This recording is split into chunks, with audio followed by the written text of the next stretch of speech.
Tá sem áudio?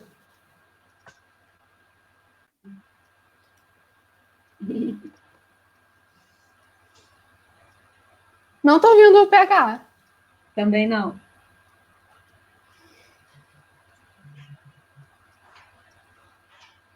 E... Oi, pessoal, vocês estão ouvindo o PH? Não. Não. PH, começa de novo, porque a gente não te ouviu. Minutinho só. Alô, estão ouvindo? Show. Bruno, começa aí, vamos inverter. Perfeito. Fala aí, pessoal, tudo bem? Boa noite. A gente está começando agora mais uma edição do Liga Live com um probleminha técnico ali com o Felipe Fernandes, mas daqui a pouco ele resolve esse problema. Bom, é uma iniciativa da agência Liga Conteúdo e a gente tem visto aí um crescimento a cada edição, né? Para nós da empresa, eu, Felipe e a Aline, é muito gratificante conduzir e trazer nomes tão relevantes para o cenário da comunicação. E para nossas mesas redondas virtuais, na verdade eu usei um outro termo agora antes do nosso convidado, chamei do nosso grande boteco aí para trocar uma ideia que eu acho que parece mais. Né? E hoje a gente tem aqui mais dois profissionais feras para discutir um assunto que ainda vai dar pano para manga nesse ano, não é isso, Aline? Pois é, Bruno, é um desafio tanto para nós jornalistas, né? No ano passado eu fiz um curso da Abrage, você deve lembrar, sobre jornalismo local e sustentável, e a desinformação foi um dos temas abordados pelo Sérgio Lidic, o professor. O Sérgio tem um currículo extenso na área jornalística e ele é editor de um projeto muito bacana chamado Comprova. Esse projeto é uma coalização de 24 veículos de comunicação que foram reunidos para verificar conteúdos falsos sobre políticas públicas. Nesse curso, uma das coisas que o Sérgio chamou a atenção foi para o fato de que em 2020, esse ano, teremos as primeiras eleições municipais no país nessa nova era da desinformação. É isso, vocês estão me ouvindo agora? Sim, agora sim. Sim. Então, gente, o próprio Sérgio Lidic conta que uma das ferramentas aí utilizadas para produzir desinformação nessas eleições de 2018 foi a de baixar a resolução das imagens ou qualidade dos áudios, dificultando aí a verificação e facilitando o uso de conteúdos antigos em boatos recentes, né? Enfim, são muitos recursos usados para divulgar as fake news. E, enfim, a gente tem um slide que a gente vai compartilhar, inclusive, daqui a pouco, sobre o ecossistema da desinformação, segundo o Sérgio, né, que é do curso de jornalismo local da Abrage. Aproveitar da boa noite para todo mundo, que eu fui no susto aí. Bruno. Então vai comigo. A gente tem visto que lidar com a desinformação é um desafio árduo, tanto para jornalistas quanto para a sociedade de uma maneira geral, que sempre deve duvidar das informações que recebe, principalmente em aplicativos de mensagens, como o WhatsApp, e procurar confirmar essa informação em meios que se comprometem com a verdade, né, Bruno? Exatamente, Aline. É por isso que hoje a gente trouxe a Rebeca Guerin, que estudou sobre o assunto para escrever a primeira parte da sua tese de mestrado, e também o Jonatas Torresan. Jonatas, é assim mesmo? Tá certinho? Certinho, Jonatas Torresan. Perfeito. Também jornalista e que está pesquisando no doutorado sobre redes sociais e política externa. Mais um bate-papo que promete aqui. PH. Eu estava pegando o slide, né, na verdade. A gente vai começar apresentando os convidados aí, né? A Rebeca é petropolitana, jornalista, a gente trabalhou não junto, mas em veículos diferentes, enfim, convivendo aqui. E atualmente ela está cursando mestrado de História Política no Mundo Contemporâneo em Paris, está lá 1h lá em Paris, participando, que faz a gente agradecer mais uma vez a presença dela aí, né? E o tema que ela defendeu na tese, que ela defendeu da tese na semana passada, foi justamente as campanhas de fake news no WhatsApp nas eleições brasileiras aí de 2018, né? E o Jonatas Torresan também é jornalista, cursou mestrado em Relações Internacionais na UERJ e hoje é doutorando em Relações Internacionais pela USP. A pesquisa dele de doutorado é sobre redes sociais e política externa. Em janeiro desse ano, ele esteve aqui em Petrópolis e ministrou o curso com o tema Fake News e Crise da Democracia, na UCP. Boa noite, Rebeca. Pode começar falando, por favor? Então, gente, boa noite mais uma vez, né? Primeiro agradecer pelo convite, é um prazer estar aqui com vocês e para falar sobre esse assunto, né? Falar um pouco da trajetória. Eu quis fazer o mestrado em História, foi mais como uma maneira mesmo de complementar a formação em jornalismo. Eu acredito que as duas áreas, elas se complementam. A bagagem que eu teria cursando História, eu acho que só tem a enriquecer o jornalismo, e principalmente a História Contemporânea, né, que foi o curso que eu escolhi. E aí, quando você se candidata para um mestrado, você já apresenta um projeto de pesquisa. Então, eu já fui com a intenção de estudar as fake news nas eleições brasileiras de 2018. A gente tinha acabado, né, de sair da primeira eleição no Brasil em que essa onda de fake news chegou, e que um partido de extrema-direita, que era minúsculo e sem expressividade nenhuma até então, tinha ganhado a cena nacional e conseguiu eleger o seu candidato para a presidência. Então, eu queria entender ali o que tinha acontecido naquela eleição, e foi por isso que eu escolhi o tema. Foi mais ou menos esse caminho que me trouxe até aqui.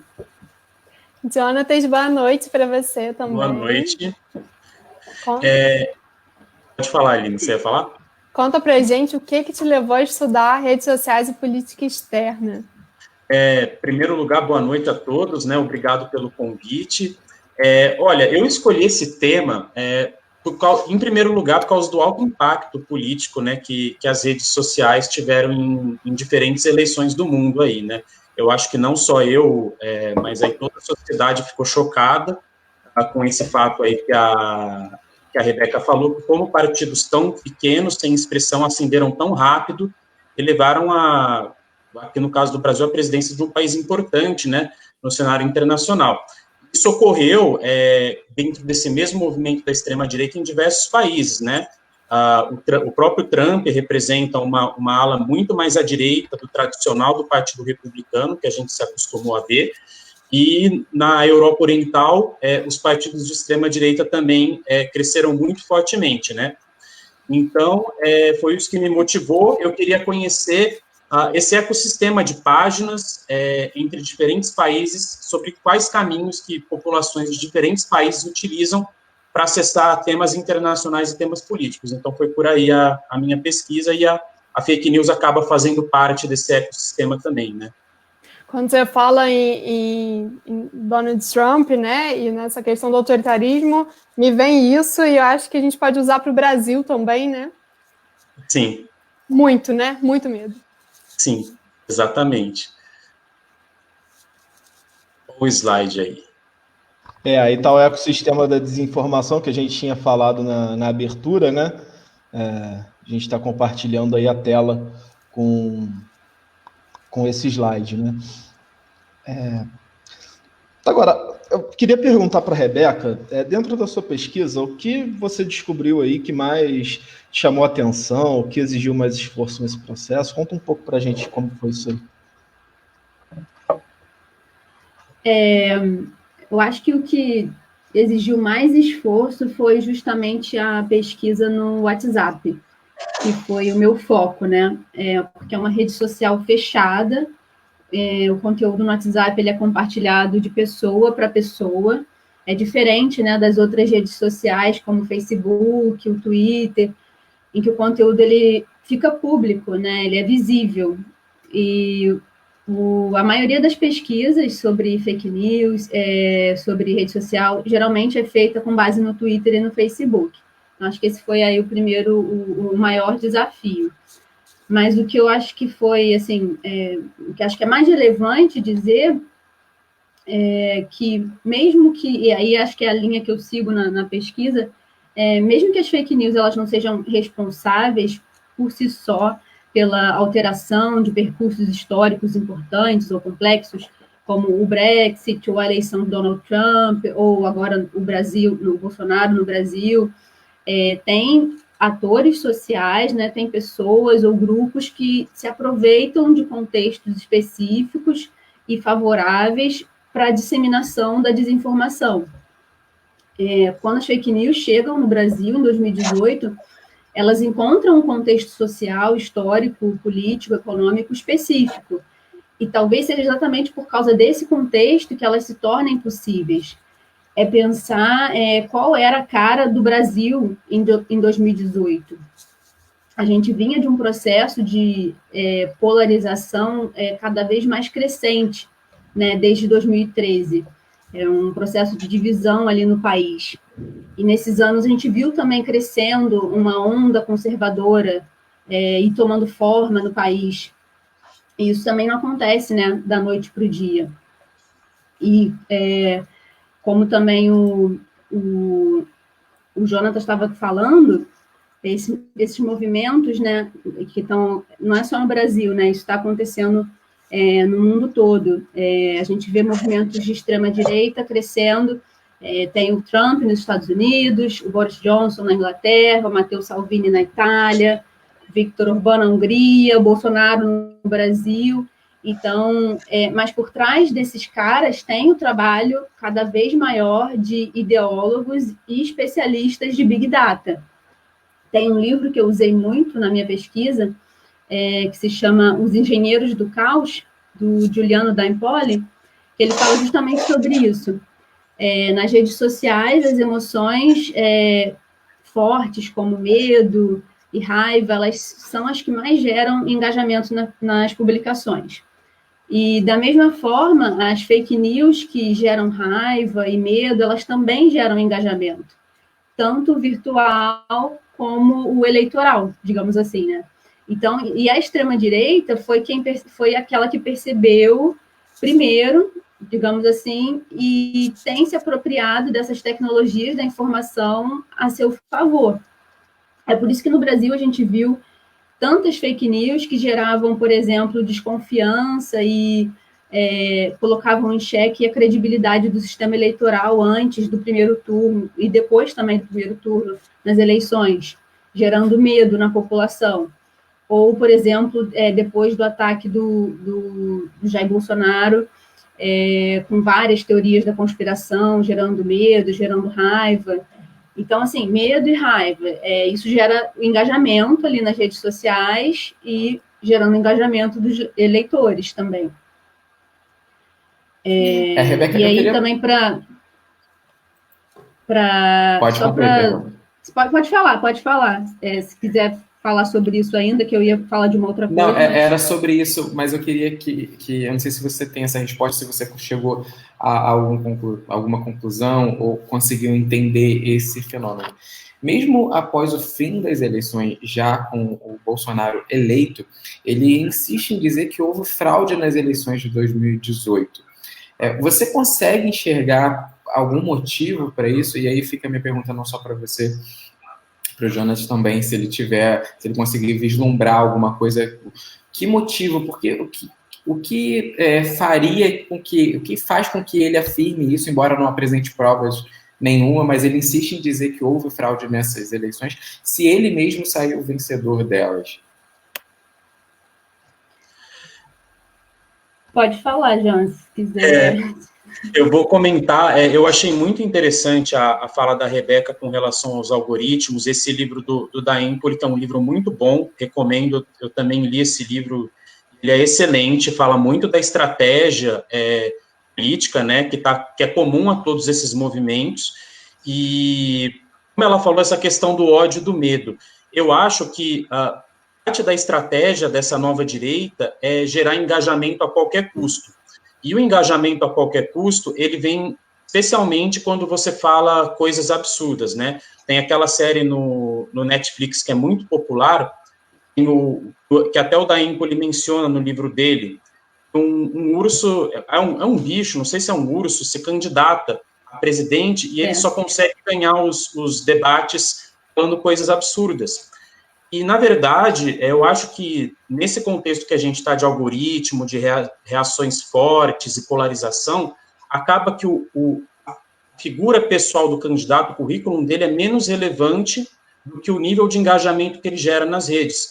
Então, eu acho que muitas das frases bombásticas que o Bolsonaro falava aí semanalmente, né, que agora anda mais calado em virtude do avanço dessas investigações, muitas dessas frases tinham esse propósito de gerar engajamento. E, na verdade, agora a gente está numa sinuca de bico, porque o custo desse engajamento pode passar a ser legal aí, com o avanço dessas investigações.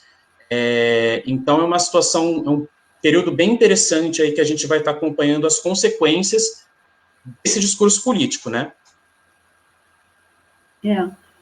Eu acho que ele insistir nessa afirmação de que é uma fraude é justamente insistir nessa narrativa de antissistema, né, que não é só dele, mas de todos esses populistas, como Trump e outros que a gente já citou aqui, que é você colocar a desconfiança com relação às instituições democráticas, né, a desconfiança do Supremo Tribunal, do sistema eleitoral, até da grande mídia, você desconfiar das principais instituições democráticas, do sistema democrático como um todo, e isso gera mais uma vez medo na população, né? Você coloca a insegurança em relação à própria democracia. E se a democracia não serve, o que serve? Talvez a figura de um líder? Quem pode salvar? Se a democracia não está por nós, quem está por nós? É todo um discurso, né? Mas o que eu ia continuar... Pode comentar. Não, o que eu ia comentar é o seguinte, é que parece que é uma tentativa, né, de você testar o limite, pelo menos no caso do Bolsonaro aqui, eu acho que é muito isso, né, de você testar até onde vai, né, a democracia, a relação com os outros poderes, né, é um tensionamento, parece proposital e sem tanto motivo assim, para tentar, para esticar a corda e ver se tem margem para tentações autoritárias aí, por aí vai. Eu, pelo menos, vejo dessa forma. Não sei se vocês concordam. Eu acho que é isso também, mas a gente tem que pensar que as fake news, elas não nascem num vácuo político, né?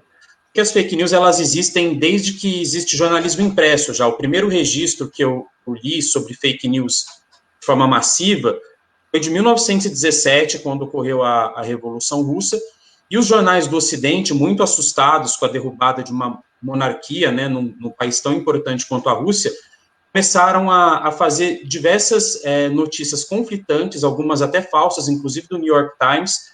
Um estudo do Walter Lippmann, que é o criador do conceito de opinião pública, exatamente sobre isso, sobre as fake news do New York Times durante a Revolução Russa. E esse expediente, ele foi continuando sempre muito forte em momentos de crise econômica.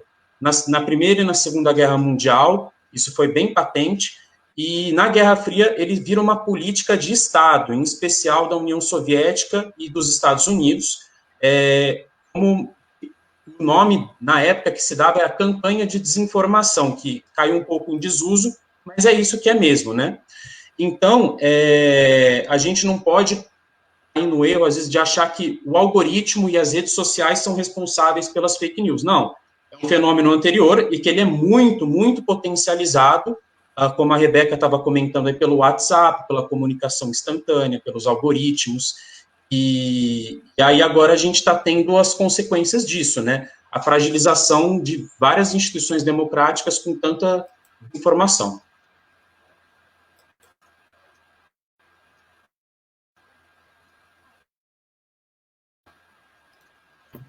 Perdão, o microfone estava desligado. A pergunta é direcionada agora ao Jonathan. Eu queria saber, que, enquanto jornalista, qual o desafio que você considera para os profissionais da área que vão enfrentar neste ano de 2020, principalmente nas redações, para tentar combater as fake news, né? Combater a desinformação, principalmente? Olha, eu acho que a primeira saída é você defender realmente o jornalismo profissional e de qualidade, né? O jornalismo com apuração, checagem de fonte, uma coisa séria. Porque eu acho que uma das as contribuições ruins que esse movimento da nova direita trouxe para o debate público, exatamente a confusão proposital entre opinião, política editorial e notícia, que são coisas totalmente diferentes. Então, muitas vezes, uma fake news é defendida como uma liberdade de expressão. Não, liberdade de expressão não é isso. Você não é livre para difamar ninguém e para destruir a reputação de ninguém de forma impune, seja quem for, você goste da pessoa ou não. E isso virou uma prática com uma sofisticação e com uma capilaridade impressionantes. Então, eu acho que o papel do jornalista de redação, o papel de cada um, é você reforçar o jornalismo sério e mostrar para o seu público que você tem um compromisso com uma notícia com método, ouvindo fontes sérias e dando espaço para todos se pronunciarem, entendeu? E não colocando simplesmente uma notícia falsa lá com uma fonte duvidosa. A Aline está aí de volta, né?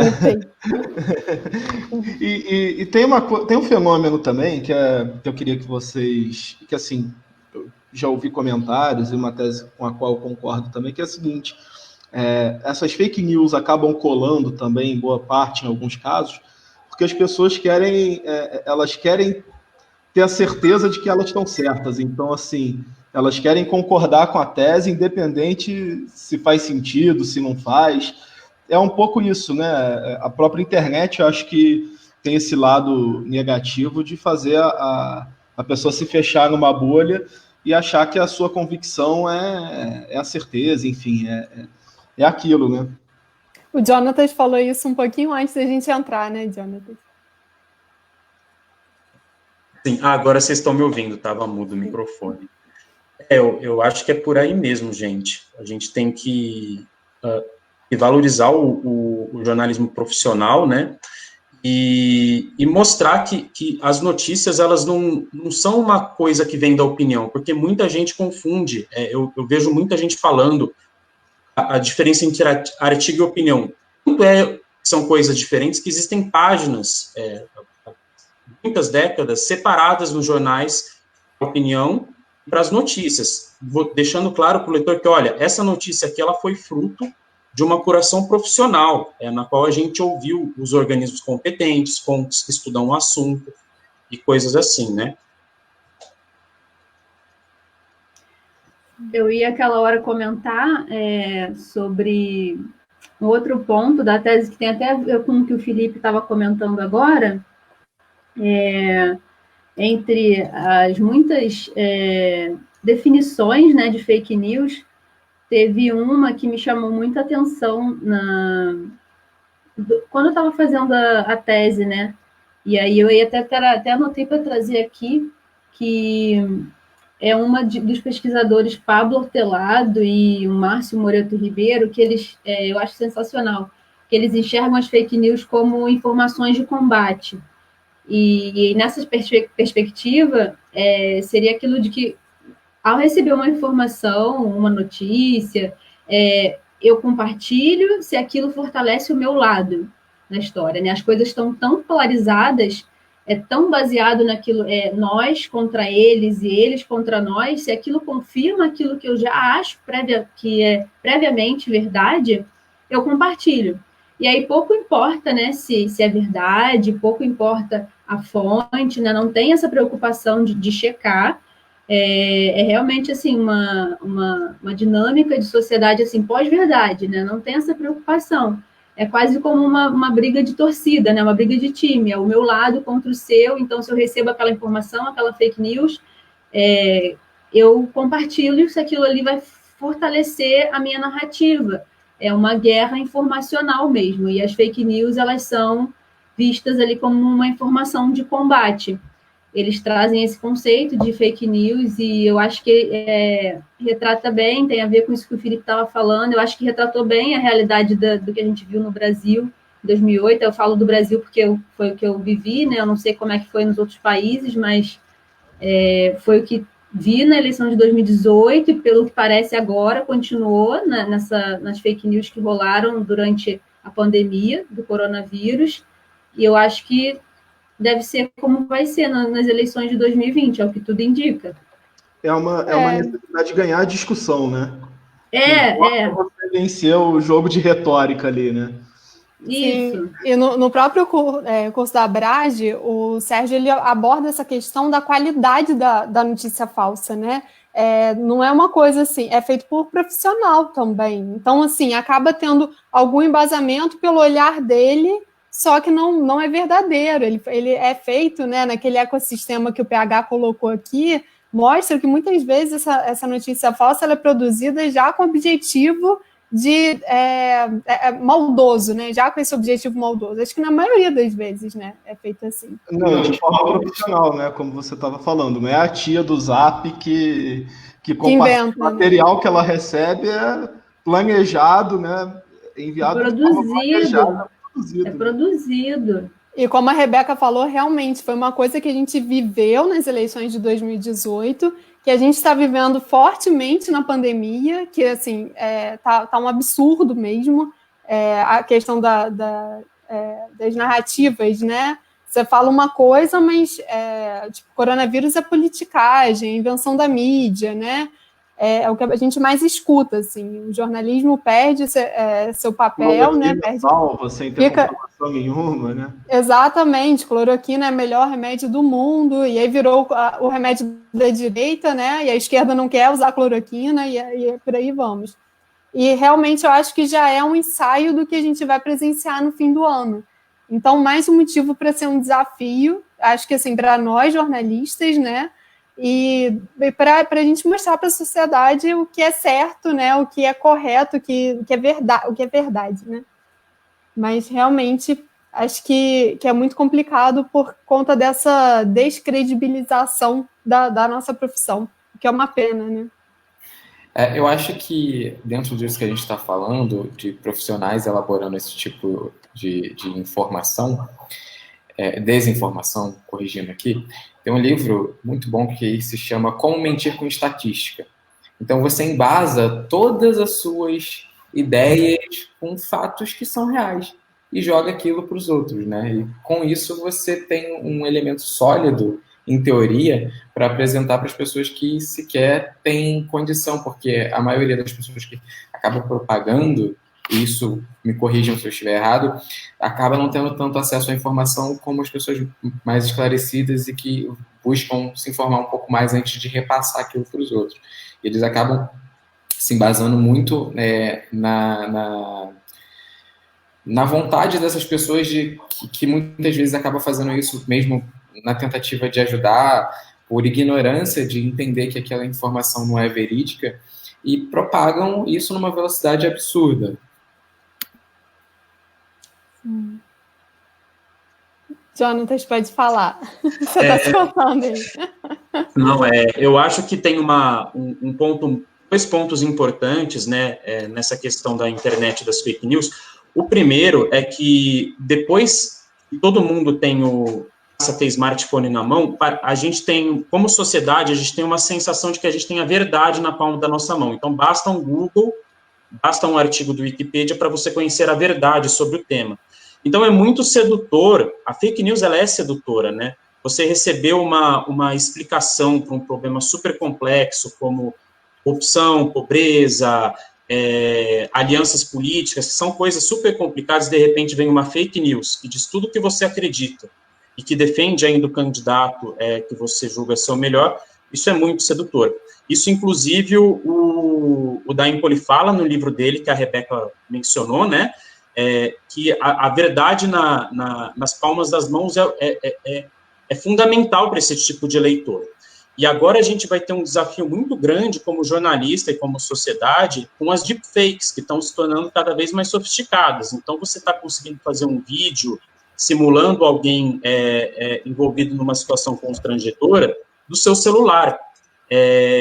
E muitos estudos têm sido feitos em centros de estudos de internet, de como você pode desmascarar essas deepfakes, e está ficando cada vez mais difícil.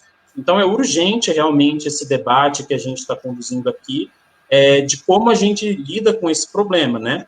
porque isso vai continuar influenciando eleições, e vão surgir novos caminhos para as fake news, e por isso é importante a gente defender o jornalismo profissional e matérias bem feitas para o próprio público e descobrindo, né, usando essas informações, que é algo que é corriqueiro para nós jornalistas. Sim, com certeza. E eu acho que a questão da pandemia vai mostrar um pouco o lado das coisas, assim, para alguns, né? Eu acho que não para todos, mas para alguns eu acredito que sim. E, né, nesse sentido. O Demetrio, ele fez um comentário aqui, trazendo um pouquinho para a nossa realidade de Petrópolis. Ele diz o seguinte: antes das mídias sociais, os jornalzinhos apócrifos circulavam soltos nas eleições.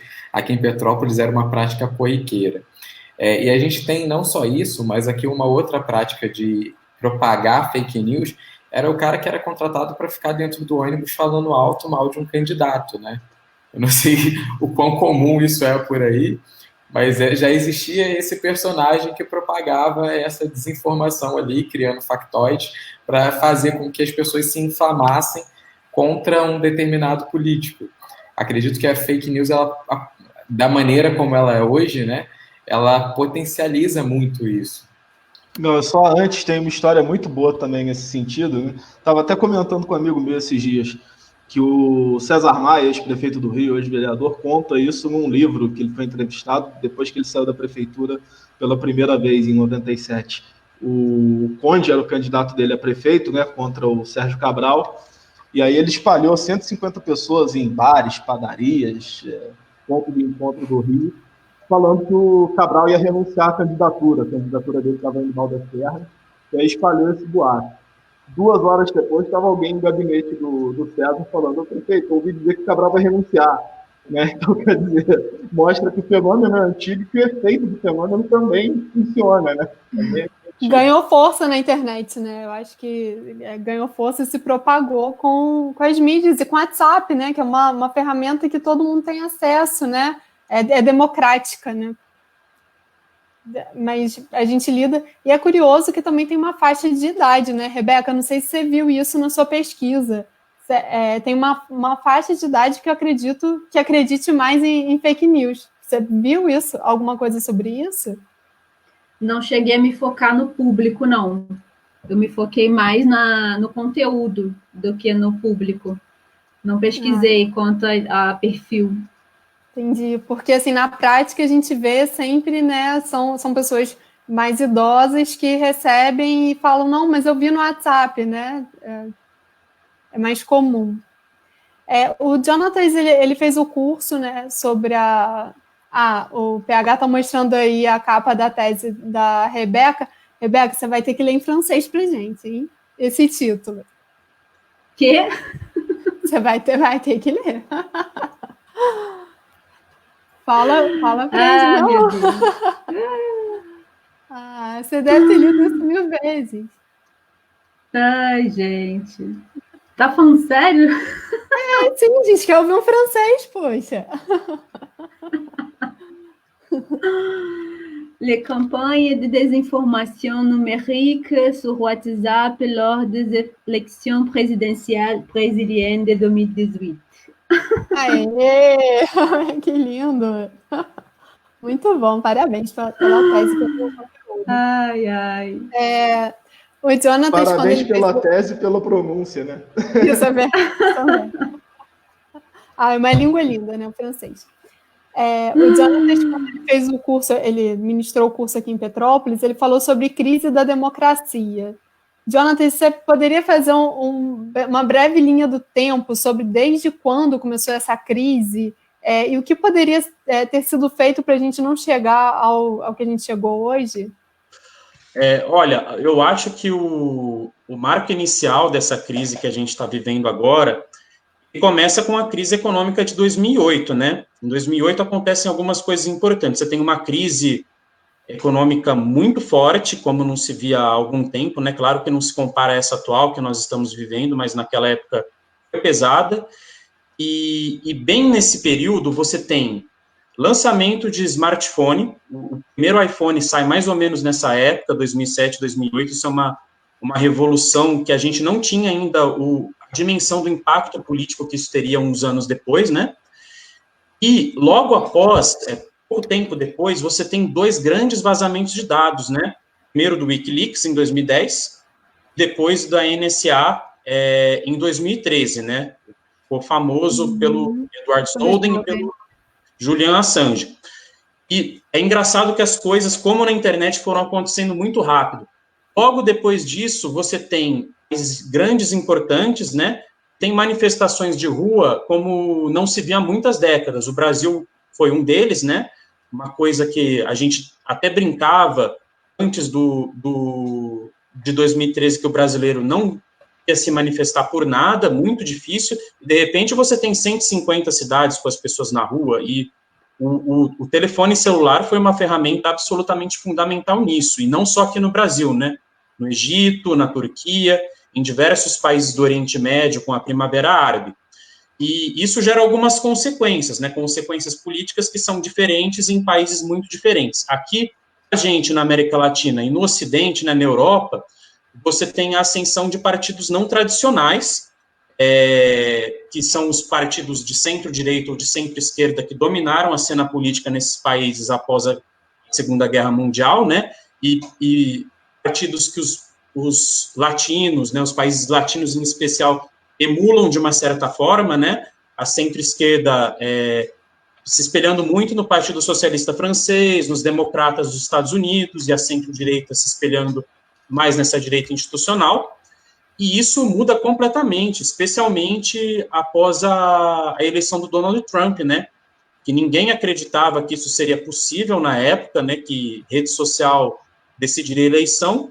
E aí você tem, durante 4 anos, essa nova direita varrendo, tanto nos parlamentos quanto para os cargos executivos, mudando realmente o espectro político. E para fechar essa linha do tempo aí, a gente está nesse momento que é extremamente importante agora, que eu não sei se é um capítulo do meio ou um capítulo final, que é essa pressão muito forte da sociedade e dos legislativos, né, dos diversos países, por regulação do discurso de ódio, do discurso extremista. O Twitter começando nesse ano a colocar etiqueta nos tweets do Bolsonaro e do Trump.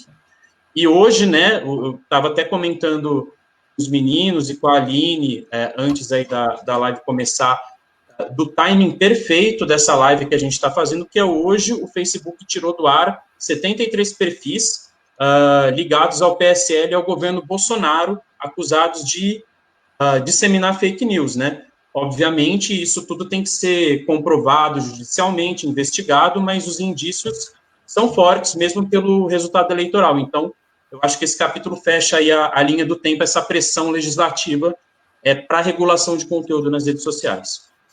E como combater, né? Como que a gente sai desse caos? Porque, assim, né, você está falando sobre o que aconteceu hoje, e essa divulgação de fake news em um momento de pandemia é uma coisa muito séria, né? Assim, é ainda mais séria. Fake news já é uma coisa séria e grave. Agora, no momento de pandemia, quando você divulga informações que matam pessoas, fica ainda mais grave. Como que a gente sai desse buraco? Alguém sabe? Aline, desculpa, deixa eu só pegar carona aí na sua pergunta. Claro. Porque você fala de como combater, e aí a Yasmin Oliveira traz um ponto aqui sobre o projeto de lei das fake news. Eu te pergunto se vocês tiveram acesso ao projeto, e mesmo assim eu acho que dá para a gente discutir isso, se a lei é uma forma bacana de combater, ou se não seria a melhor forma, enfim, só para colocar no debate a participação da Yasmin aí. Pode falar primeiro Pode falar, Jonathan. Fica à vontade. Você viu esse texto? Eu olhei muito por cima. Eu não sou advogado, né, então eu não tenho um entendimento profundo das consequências legais do texto, mas eu acho que, em linhas gerais, os debates que foram levantados por várias entidades da sociedade civil que eu tive acesso, que a gente tem que tomar um cuidado com a violação da privacidade, né, na efetivação dessa lei. Porque uma coisa é ela no papel, outra coisa é como ela vai ser usada. Tinham vários dados a respeito de você fornecer a sua localização, obrigatoriamente, mesmo que você não tivesse disseminado fake news. E aí, claro, se a gente tivesse um advogado aqui especializado em direito digital, ele ia contribuir muito para consequência legal disso. Mas eu acho que o principal ponto que nós temos que atentar é para ver se esse tipo de lei não vai coibir a nossa liberdade de expressão, porque isso é uma confusão proposital que é feita por alguns setores políticos. Uma fake news é liberdade de expressão e uma notícia bem apurada, às vezes verdadeira e coerente, ela é tratada como fake news porque ela desagrada a quem está no poder. Então, a gente tem que ficar muito atento para isso não ser usado contra a própria sociedade, entendeu? E para que mesmo as pessoas que praticaram fake news tenham seus direitos constitucionais respeitados, para que isso não aconteça com um inocente amanhã. É isso que eu acho. Uhum. Rebeca, quer comentar alguma coisa? O que eu vi também, quem estava elaborando o projeto era uma preocupação muito grande também com essa questão da linha tênue, né, entre você penalizar a questão da fake news e não invadir a bolha da liberdade de expressão, né, essa preocupação. Então, está se pisando em ovos, né, no tratamento dessa questão, porque ao mesmo tempo em que é preciso tomar essas medidas para fazer alguma coisa, mas também é preciso muito cuidado, porque na hora de você caracterizar o que são, né, essas fake news. Por exemplo, o meme é uma fake news, a caricatura é uma fake news, o humor, então o jornalismo, tipo assim, até o mesmo jornalismo. Então, quem vai estar emitindo essas informações amanhã, para também não se ver numa saia justa e ser criminalizado por uma coisa que em princípio seria do campo da liberdade de expressão e se vê ali enquadrado como está cometendo um crime. Então, essa fase, né, de você estar dizendo o que é crime ou não, o que é fake news ou não, eu estou percebendo que eles estão pisando em ovos, né? É muito delicada essa questão do projeto de lei. Vocês acreditam... Foi o que eu acompanhei. Que se o marco civil da internet, que foi amplamente debatido, ele tivesse sendo de fato, se ele estivesse de fato funcionando, acredita que seria necessário aí a gente estar discutindo fake news da maneira como a gente está, ou não? Vocês acham que isso não interfere? Rebeca? Sua pergunta falhou, não consegui entender. Eu perguntei se o marco... A gente teve aí o marco civil da internet, que foi amplamente debatido, se eu não me engano, começou a valer em 2017, posso estar errado. Mas eu não sei se você acompanhou isso.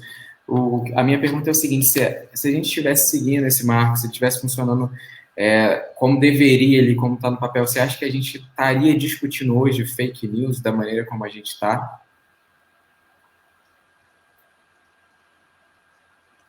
É o que eu estava dizendo, né? Eu acho que as fake news, elas chegam num contexto específico de Brasil, né? Tem todo um contexto social, político, histórico, econômico do Brasil. Elas não chegam por acaso, né? Não tem como a gente dizer se estaria acontecendo ou não, mas o Brasil de 2018, quando as fake news chegaram, ele vinha de um processo, né? Por exemplo, a gente vinha, igual eu estava falando antes, a gente vinha desse processo de uma polarização crescente desde 2013, né? O Brasil dividido desde 2013, e um conservadorismo muito grande crescendo desde 2013. Então, tinham características na sociedade. Então, eu acho que, de todo jeito, eu acho que aconteceria, eu acho, não impediria. Jonathan, você também acha que é uma coisa bem de Brasil? Não estou dizendo que seja de Brasil, até porque isso está acontecendo no mundo todo. Entendi. Sim. É verdade, eu concordo com a Rebeca, e eu acho que era um pouco inevitável, porque quando você tem um país como os Estados Unidos, que é a potência mundial, que eles um pouco que organizam os comportamentos, né, em outros países com algumas diretrizes, né? E, por exemplo, os especialistas em marketing político das eleições americanas, eles são consultados em eleições do mundo todo. Inclusive, a gente viu isso aqui no nosso país, né, que o Bolsonaro, a família Bolsonaro abertamente abraçou a estratégia eleitoral do Trump, sem medo de ser feliz, e com tudo que isso implica, né, fake news, esse debate que é mais centralizado em ofensas, em gerar engajamento do que em projeto político. E o Marco Civil da internet, ele era uma lei bem avançada, né, foi bem elogiada em outros países, inclusive, mas, como a Rebeca falou, não existe um vácuo político. A gente estava aqui num momento de polarização, em que os fatos acabaram atropelando as coisas, né, e que mesmo que o Marco Civil da internet estivesse funcionando redondinho, como tinha sido pensado, eu acho que haveriam problemas do mesmo jeito. Né? E tem outro fator aí também, né, que é o seguinte, as redes sociais, você até pode tentar controlar, tem a tentativa de alguns filtros aí, para você avisar se a notícia é fake news ou não, tal. Mas tem o problema do WhatsApp, né? Como é que você controla um aplicativo de troca de mensagem pessoal, né? Uma coisa meio complicada. Por mais que você limite as mensagens encaminhadas, tem um controle total impossível, né? Sim, verdade. Agora uma coisa que eu acho que a gente tem que começar a pensar, agora eu digo a gente como jornalista e como pesquisador, né? Se questionar o que essas gigantes da comunicação, como o Facebook, o Vale do Silício, eles ganham com essa disseminação da desinformação, porque tudo acontece na plataforma deles, e eles têm ali o domínio dos dados, da privacidade de bilhões de pessoas, e a gente, no entanto, não sabe direito como é que funciona o modelo de negócio deles. Por exemplo, nas vésperas da eleição no Brasil, teve um grupo de pesquisadores que solicitou ao WhatsApp que tomasse medidas de intervenção na plataforma por causa da enxurrada de fake news que estava tendo, e a empresa respondeu dizendo que não tinha tempo hábil de fazer alguma coisa para as eleições. E aí eles foram só em janeiro limitar o compartilhamento, aquele recompartilhamento de mensagens para 5, né, por vez. Só em janeiro eles foram fazer isso, e eles, na época da eleição, responderam que não tinha como fazer, não tinha tempo hábil. Mas, assim, o que essas empresas, né, essas grandes gigantes da comunicação ganham com toda essa desinformação? Por que a negligência com o discurso de ódio? Essa semana, né, teve todo esse boicote, né, das empresas, de mais de 900 empresas aí, em relação ao Facebook, que pararam de anunciar para tentar forçar o Facebook a assumir uma responsabilidade com relação aos discursos de ódio, de racismo, de fake news na plataforma. E aí, por enquanto, eles estão numa posição de em cima do muro, mas hoje teve esse resultado aí que o Jonathan falou de ter excluído essas páginas, pelo menos no Brasil. Mas, de maneira geral, eles ainda estão numa posição muito em cima do muro. Estão dizendo, estamos fazendo o possível, não sei o que e tal, mas ainda não tomaram uma medida. Mas essas empresas já começaram essas empresas estão nesse movimento, né, de boicote. Acho que já é um começo, entendeu? Acho que já é um começo. Existem aí alguns pontos, né, que devem ser tratados, porque muita gente, né, enxerga Facebook, Instagram, as redes como redes sociais para você socializar mesmo, né? Mas esquece que são empresas que buscam lucros, né? Assim como todas as outras, e a gente tem que estar ligado nisso, realmente. E o Jonathan, ele mencionou o Snowden, né? E tem um filme dele na Netflix. Ele é um caso conhecido no mundo todo, inclusive está exilado até hoje. E eu acho que é no filme dele que ele diz que todos os dados de todas as pessoas do mundo, né, que são compartilhados na internet, fazem parte de um arquivo e que podem ser vistos a qualquer momento, né, pela NSA, né, ou outros interessados, né, nessas informações. Deve custar bem caro isso, né, o que deixa a gente também numa sinuca de bico, né, porque é uma rede que a gente usa, com a pandemia a gente usa mais ainda a internet, mas a gente não sabe, assim, quer dizer, a gente sabe mais ou menos que estamos sendo vigiados o tempo inteiro, né? Então, realmente, eu acho que deve ter esse comprometimento, né? Se está acontecendo tudo isso numa empresa, né, do Facebook, que é uma empresa, eu acho que ela deve ser responsabilizada, sim, e deve ter uma postura, né? Ainda mais assim, a gente sabe que vai ter eleição esse ano, a gente sabe que as fake news estão avançando, e aí? Dá tempo de se programar para fazer alguma coisa, né? Na verdade, a eleição acontece de 2 em 2 anos, né? Não é novidade para ninguém, então. Exatamente. É igual o querido filho do nosso presidente, que falou que foi pego de surpresa com a pandemia. Só ele, né, que foi pego de surpresa, porque a gente já estava cansado de saber que ia chegar aqui. Mas, enfim. Agora, por exemplo, excluiu hoje essa que o Jonathan citou, né? Isso só descobriu hoje, né? Levantando aqui a questão. Só soube hoje dessas páginas, sabe? Provavelmente não, sabe? Eles têm os dados, está tudo lá, sabe? É uma empresa. E o esforço, né? Qual o esforço que essas empresas fazem no dia a dia com um fenômeno que é mundial e que acontece há muito tempo, né? Parece não haver proatividade, né, dessas empresas, foi mais ou menos o que vocês falaram, né? Tem algo que é fundamental nesse debate, que foi algo que a Rebeca levantou a respeito do que essas big techs estão ganhando com isso. A gente tem que se lembrar, gente, da questão do dinheiro. As empresas de dados, de internet, essas lidam com big data, de redes sociais, ou mesmo com varejo, no caso da Amazon. Esse ano, agora, no começo desse ano, pela primeira vez em 100 anos, essas empresas chamadas Big Techs ultrapassaram em valores de mercado as petroleiras. Gente, em 100 anos. Então, a gente... E aí, qual que é a tendência do capitalismo mundial nesse sentido?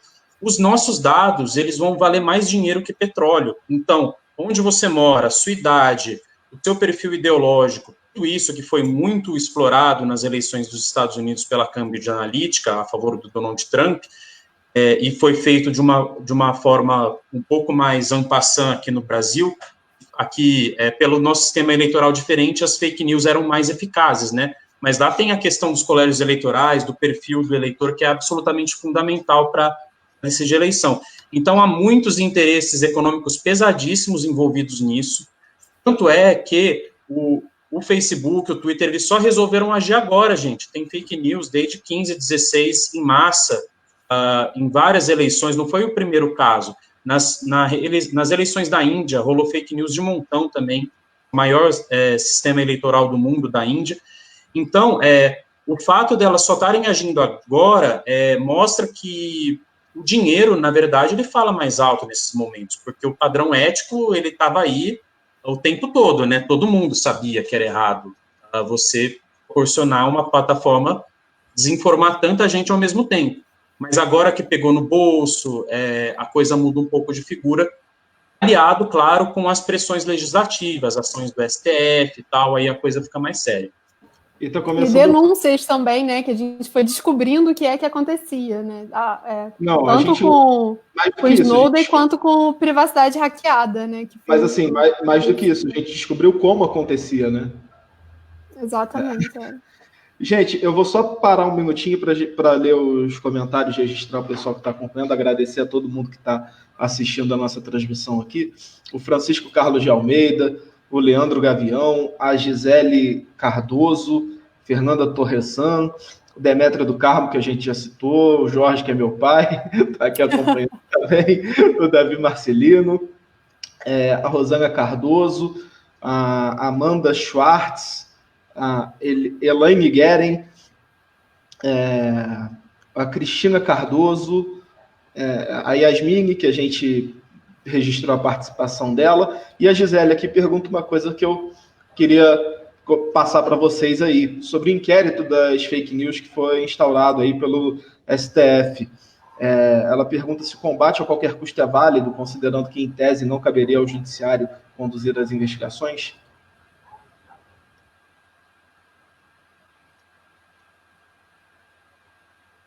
Difícil essa pergunta aí. É aquela questão que o Maquiavel levanta no Príncipe, né, que é uma questão muito clássica da ciência política,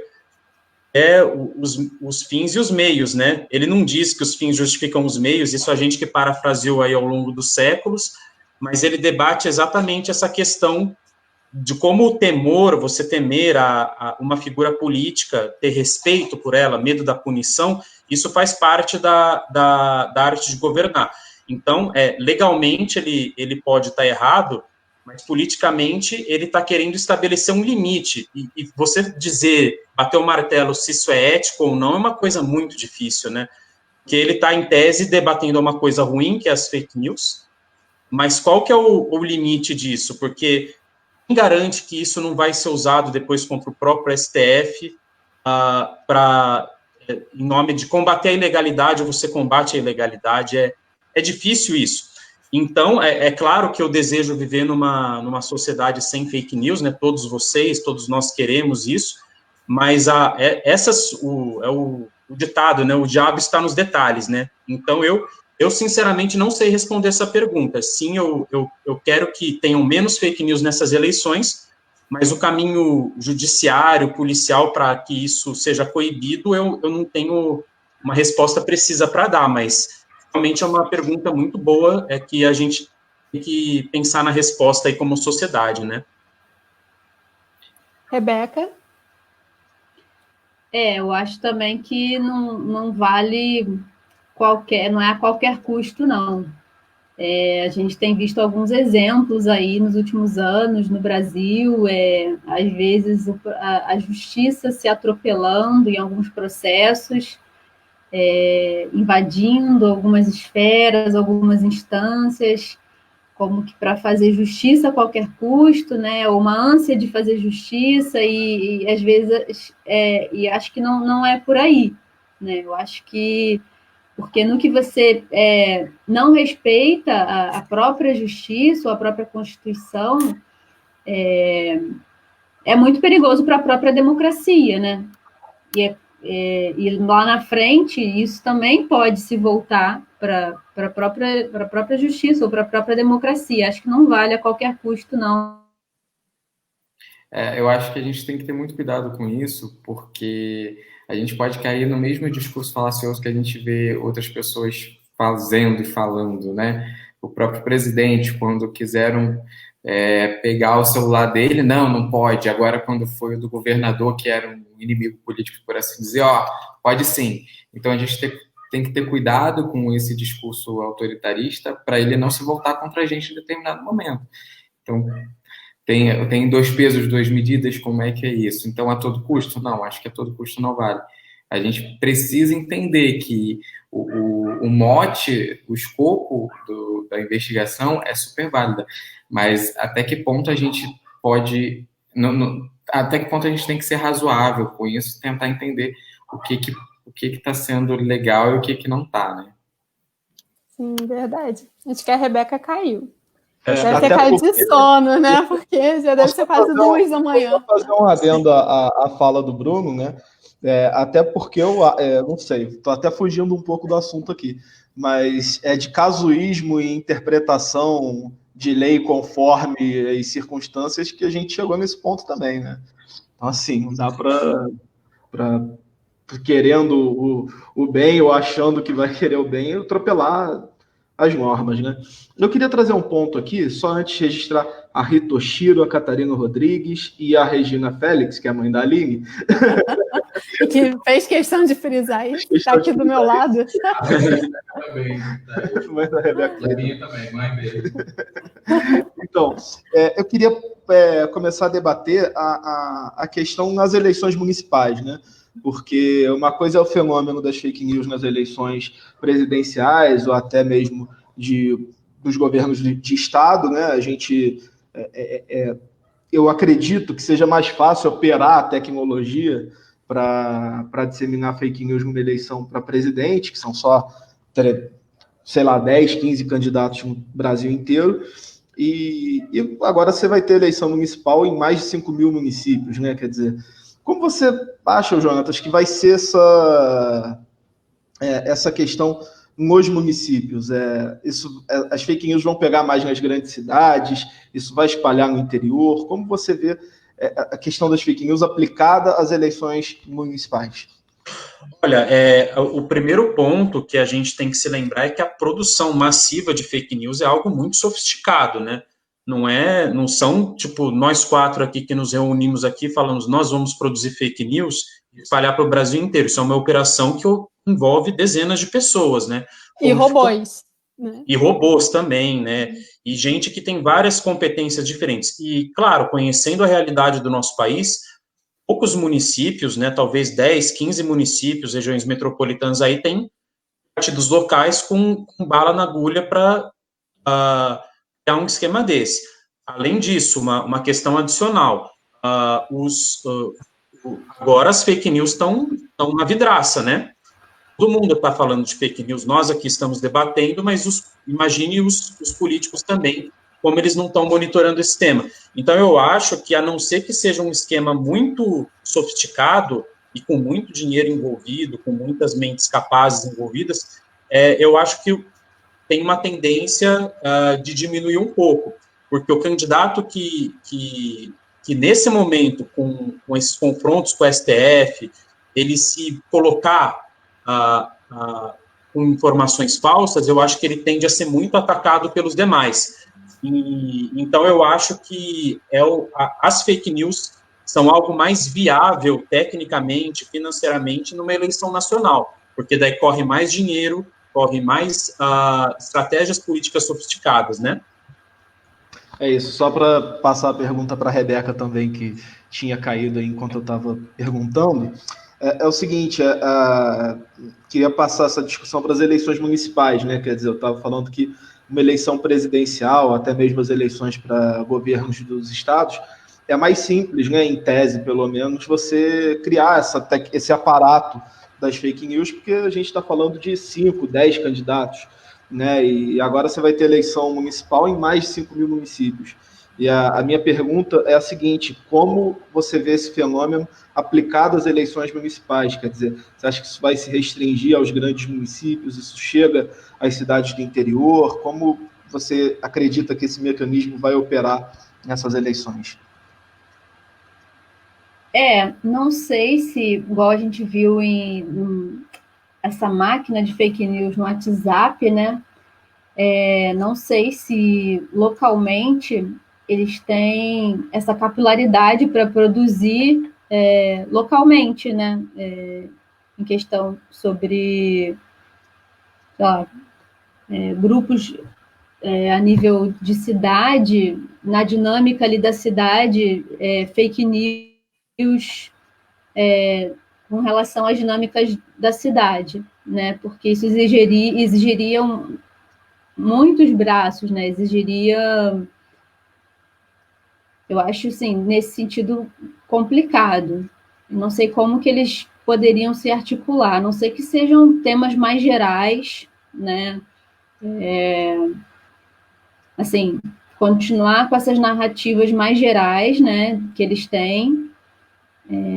Talvez os partidos apoiando, né? De repente, nacionalmente, o partido divulgando algo e aí acabar levando eleitores, assim? Essas narrativas anti-esquerda que a gente vê, anti-PT, pró-Bolsonaro, não sei o quê, assim, que isso tudo é muito geral, né? E aí, continuar com esse tipo de narrativa, com esse tipo de fake news seguindo essa linha, e aí isso, de alguma forma, influenciar o local. Agora, fake news especificamente de assuntos da cidade, eu acho que pode até ter alguma coisa ou outra, mas eu acho mais difícil, porque exigiria muitos braços, né? Porque são muitas cidades no Brasil todo, e para ter essa máquina de fake news, eu acho bem difícil. Gostaria de fazer um comentário aqui antes de fazer a próxima pergunta. Mas é muito curioso porque tem muita gente que não acredita na existência de robôs na internet, né, fazendo esse trabalho. E eu fiz um curso, foi alguma coisa de direitos humanos, recentemente, na quarentena já. E, gente, é impressionante. Foi um seminário, foi uma coisa bem rapidinha, sabe, de uma hora e pouca.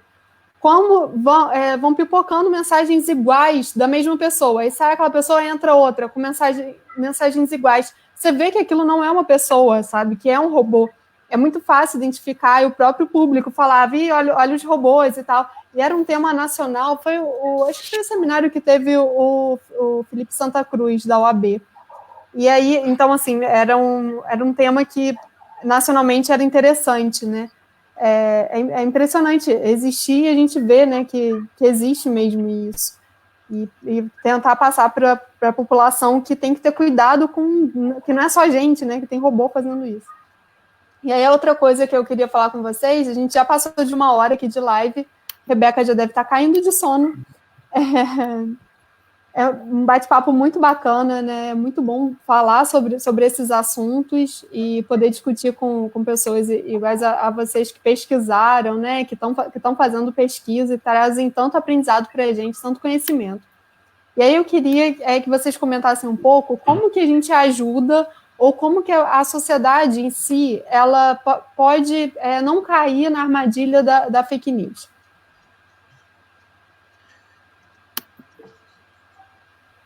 Primeiro, Rebeca, se quiser. Bom, vou eu. Então, eu acho que uma técnica bem fácil, que é bem beabá da escola de jornalismo, né, mas que qualquer um pode fazer em casa, é cruzar informação. Então, por exemplo, nenhum jornalista gosta de ficar atrás da notícia. Então, uma notícia muito importante, ela vai ser publicada em qualquer jornal profissional o mais rápido possível. Só que o jornalista não pode fazer isso a qualquer custo, ele precisa checar primeiro se aquela informação procede com as fontes dele. E eu acho que cada leitor pode fazer isso também. Então, se você tem um veículo só que deu uma informação bombástica e nenhum outro deu, desconfie, dê uma olhada em outros, olhe veículos que você discorda. Então, eu acho que fazendo isso, você já elimina uma grande parte das fake news. E o outro, né, a outra coisa que eu acho valorize o jornalismo profissional, seja de qual espectro político que for, porque o que a gente tem hoje aqui é uma guerra de desinformação, então a gente tem que valorizar mesmo os jornalistas que a gente discorda, mas que fazem jornalismo sério, porque não dá para a gente viver numa sociedade, tomar decisões e analisar o nosso mundo com tanta fake news. A gente precisa valorizar o jornalismo profissional, seja de qual veículo for. Eu acho que não tem como fugir muito disso que o Jonatas falou. Acho que, sobretudo, é isso, nesse momento confiar mais ainda nos jornais, revistas, no jornalismo de referência, e receber uma notícia e procurar no jornalismo, no jornal, não tem como, sabe? Recebeu no Facebook, no WhatsApp, procurar se aquilo ali já foi noticiado, se aquilo já foi dado, e não confiar em qualquer site, qualquer blog, não tem outro jeito. E aí, só fazendo um parênteses de novo, aquilo que a gente já falou, daí essas fake news e o Bolsonaro e levantar essas desconfianças dessas instituições democráticas e da mídia, continuar batendo nessa tecla, né? No que você desconfia, igual a gente estava falando, você desconfia de a mídia é mentirosa, o jornalismo é tudo fake news, não sei o que lá, eles estão contra nós. Você desestimula as pessoas a confiarem em jornais ou no jornalismo quando recebem as notícias e confiar em qualquer mensagem ou qualquer fake news que chega, né? Fechando um parênteses, mas voltando, eu acho que o caminho é por aí mesmo. Nessas horas se agarrar, e aí a profissão do jornalismo, que a gente vive nessa crise, né? que a gente já tem há alguns anos, ela ganha novos contornos, né? A fake news acaba trazendo novos contornos para a nossa profissão. Além dessa questão da checagem de fatos, que é um novo ofício, né, que as redações têm tido que se adaptar, ela ganha, de novo, essa questão de um lugar de credibilidade, né? Ela ser vista como, de novo, um lugar das pessoas olharem, tipo, isso já saiu no jornal, né? Isso já saiu, essa informação está ali, essa notícia está ali, para ver se é verdade ou não. Foi uma coisa que a gente falou em lives anteriores, justamente sobre isso, né? Que, todos aqui já trabalhamos em redação. Jonatas trabalhou em redação também? Só assessoria, gente, 10 anos. Assessoria. Nossa, mas é formado, né, em jornalismo também. Então, a gente sabe muito bem que nós, enquanto profissionais, enquanto jornalistas, a gente publica a verdade. A gente corre atrás e dá trabalho, né? Correr atrás da informação verdadeira. Não é brincadeira, a nossa profissão, né? A gente liga, a gente enche o saco da fonte em busca do que é mais correto. Então, assim, nós não somos a empresa. Às vezes a empresa tem outros ideais, mas nós somos jornalistas e a gente faz o nosso trabalho, a gente cumpre o nosso ofício. Então, por isso que eu acredito nas notícias que eu leio, porque eu já estive do lado de lá e eu sei como ela é feita, né? Eu sei a exigência para ser feita. Só que isso é um trabalho de formiguinha, né? Que você tem que ir falando sobre isso com um a um. E você escuta barbaridades, e eu acho que, assim, nessa pandemia eu me desgastei demais, sabe? Para você falar que não, você tem que ler notícia, você tem que ver o que está acontecendo, mas o jornalista é de esquerda, e aí, né? Então, eu acho que, assim, por um lado, eu acho vai ter uma valorização, mas por outro, o que a gente está enfrentando agora não está fácil, não. O Jonatas e a Rebeca, eles trouxeram para a gente falando para o público, né? Eu queria que vocês deixassem um recado aí para o político que está aí, de repente, pensando em usar como estratégia disseminar informações falsas. O que vocês diriam para essas pessoas que vão entrar em campanha agora, que já estão trabalhando aí nas campanhas para vereador, para prefeito, que querem se apropriar de informações, de inverdades para tentar vencer com a mentira dos outros? Qual é o recado para essas pessoas? Eu não posso falar aqui o que eu diria. Muito bom. Para ser sincera, então, não sendo sincera, eu vou pensar uma coisa aqui para falar. Jonatas, pode falar. O horário permite. Eu vou falar. Fala, Jonatas. Eu acho que uma campanha que começa errado não tem como dar um governo bom, entendeu? Você tem que... Eu acho que todo político, ele entra na política, ou deveria entrar, né, com ideais do que ele julga, da contribuição que ele pode dar para uma sociedade melhor. Eu acho que isso não pode ser feito de maneira alguma sem você ser honesto com o eleitor.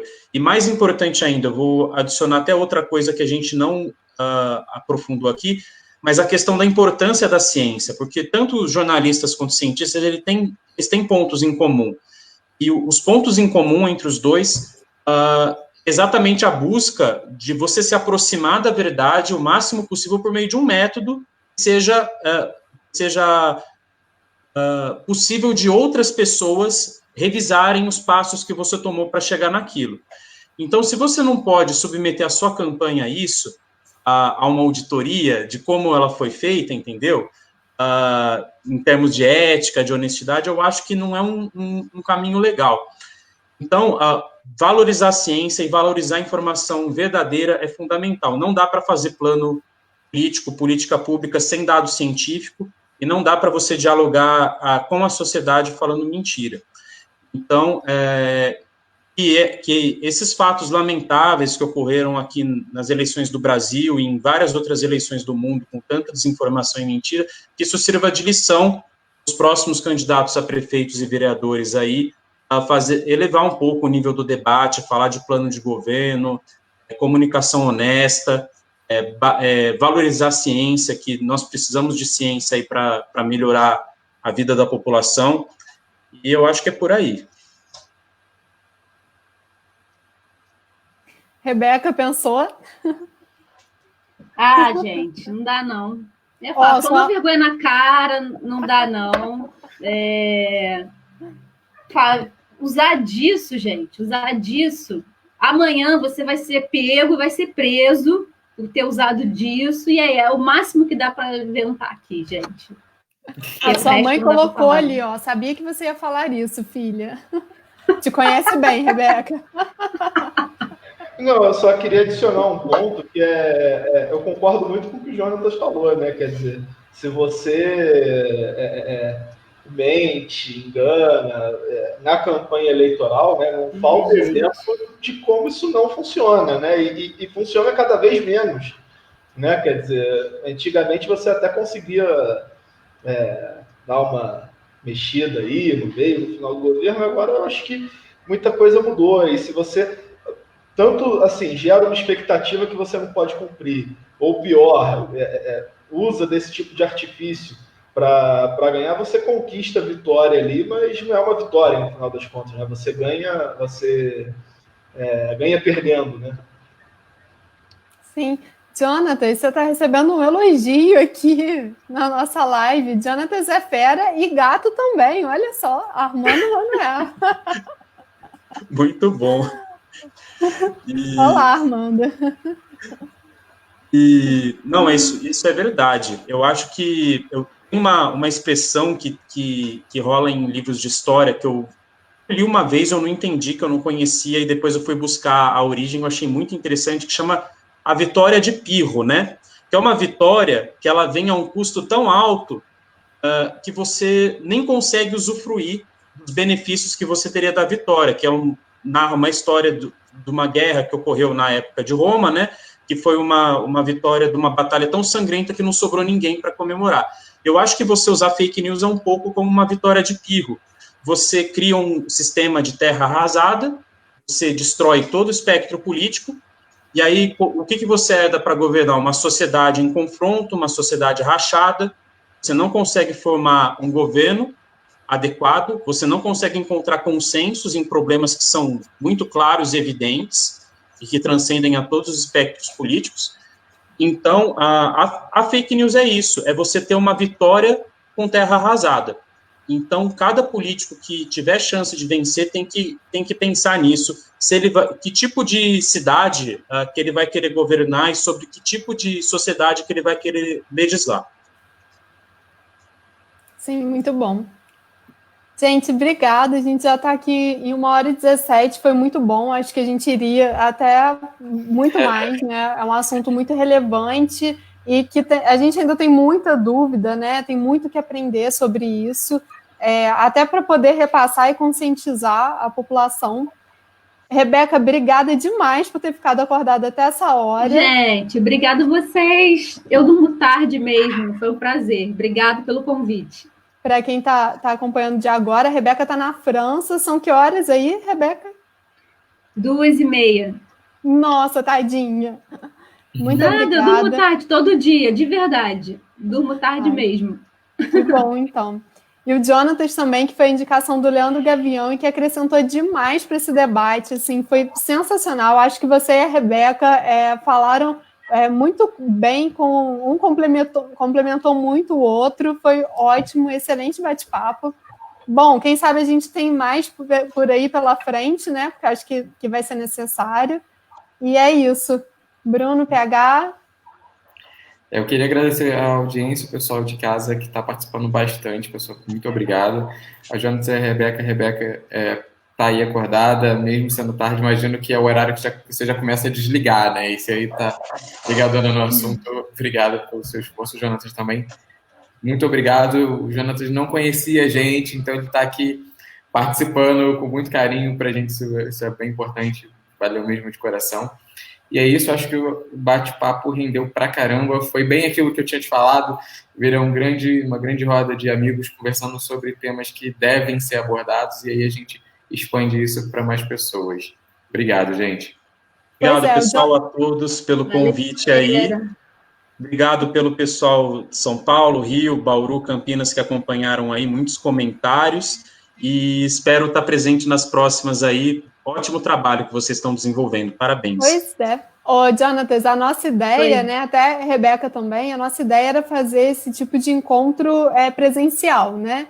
A gente tinha a ideia de fazer mesas redondas, oficinas, e por conta da pandemia a gente se reinventou e estamos aqui numa mesa virtual. Mas futuramente a gente quer que isso aconteça. Rebeca, se voltar para Petrópolis ou quando estiver a passeio em Petrópolis, a gente vai querer que você participe também. Jonatas vai ter que sair de São Paulo para vir aqui até Petrópolis. É um prazer. É um prazer te conhecer e te ouvir. Quando você for ministrar o curso, por favor, já estou lá, tá? Pois é, aluno. Todos vocês na nova edição aí. Gente, só aproveitar para agradecer a todo mundo também. Jonatas, prepara a passagem aí quando liberarem, quando tiver seguro, né, de viajar, enfim. E a Rebeca também, quando tentar a chance de tirar uma folga e vir para cá, vamos marcar isso aí, como diz o outro. Agradecer demais, demais a presença de vocês, porque foi muito enriquecedor, acho que todo mundo gostou bastante aí, e a gente teve uma grande audiência. Agradecer a todo mundo que assistiu e comentou também. A Liga Live volta quarta que vem com mais um debate aí sobre jornalismo, comunicação, sociedade, enfim, mais uma conversa legal aí. Muito obrigado a todos e até quarta. Valeu, gente. Obrigado. Mais.